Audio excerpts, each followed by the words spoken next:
As it turns out, the only way to take down Disney is to be Disney. Because once again, Disney has proven many people wrong. Last year, they set the record for the biggest Hollywood box office in a single year. Now, halfway into the year, they've already topped that. So let's look into this.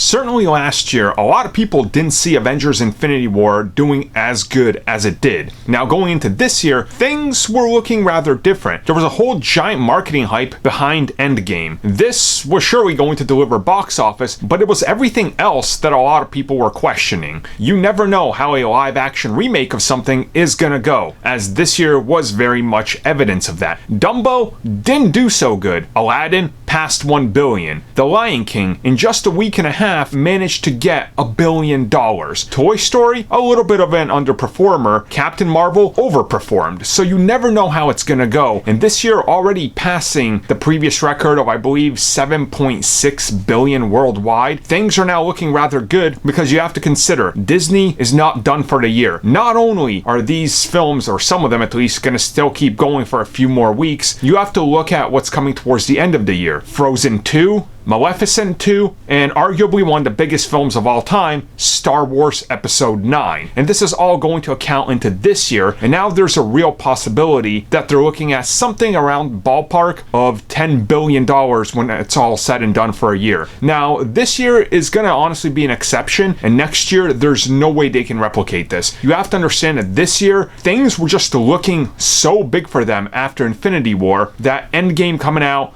beating Avatar, delivering $2.8 billion alone is huge. There's no giant, Avenger style film next year, so that's not going to be in the equation. So next year, when you see the arguments, it's not as good as last year or the year before, understand why. Now at the same time, I know people come out and say, yeah, but it's Disney. They put out so many films, of course you're going to be number one. And that's where you're kind of, I guess, misdirecting your hatred towards Disney. Last year, they only put out 13 films. Warner Brothers, the studio that was number one in total releases, not in box office, put out 49. So that's the difference here. Disney is picking and choosing what the crowds want the most, and the crowds are going to it, albeit a few exceptions, such as Dumbo and Solo: A Star Wars Story. So we'll talk about it next year, but it's definitely going to be downwards. But this year, biggest year of all time, and who knows how long before they can top this again.